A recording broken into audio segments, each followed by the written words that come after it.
Organization of the human body, maintaining dynamic equilibrium.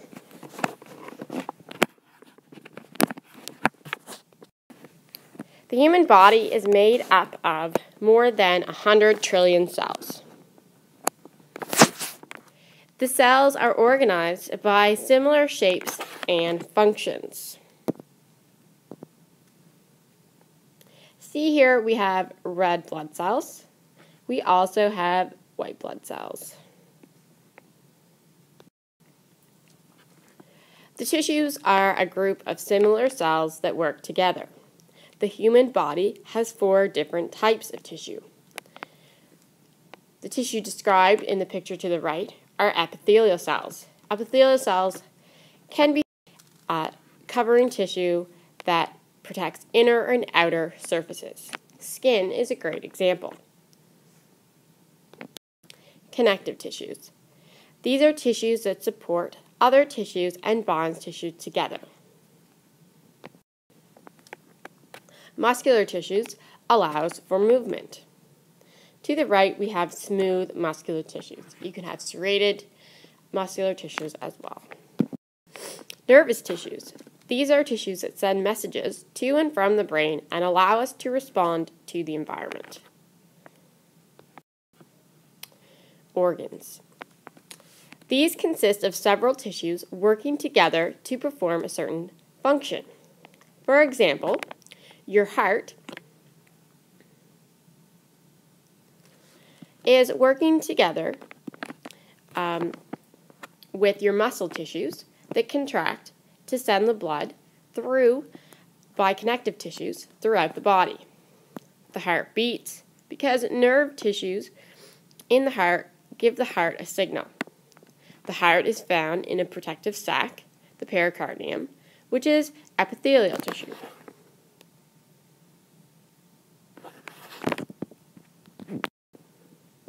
Organs then make up organ systems. Organs that are grouped together to perform certain functions are called organ systems. To the right, we have a description of the digestive system, and you have all the organs pointed out that are involved. So how it all works, it's very similar to the division of labor that you'd find in your cell. All the cell parts have different functions. You have your nucleus, your cytoplasm, your ribosomes, your endoplasmic reticulums, and they all have specialized functions. So just like specialized functions within your cell, we also have specialized functions within our whole body. So the division of labor and the degree of specialization are needed for complex organisms to survive. So, we start with cells. They're our simplest, smallest part of the human body.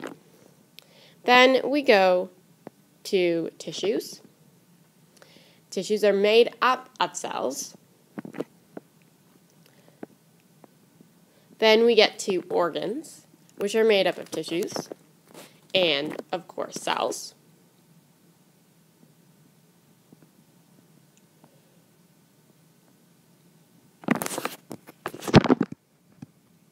Then we have organ systems, which are made up of a number of organs that work together.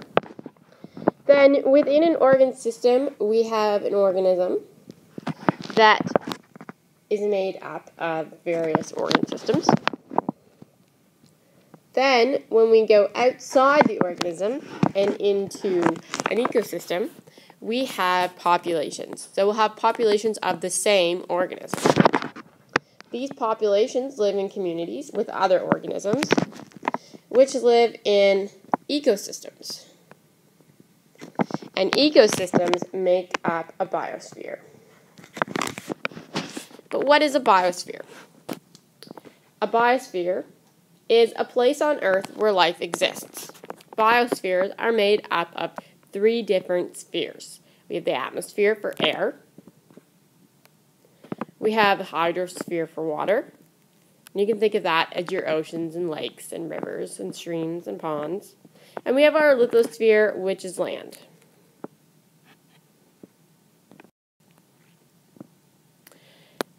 So, the human body is made up of 11 different organ systems.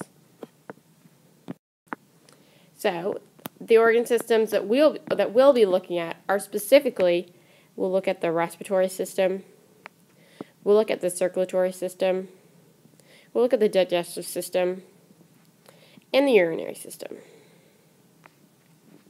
Next year, in grade 12, you'll look at the reproductive system, the endocrine system, the nervous system.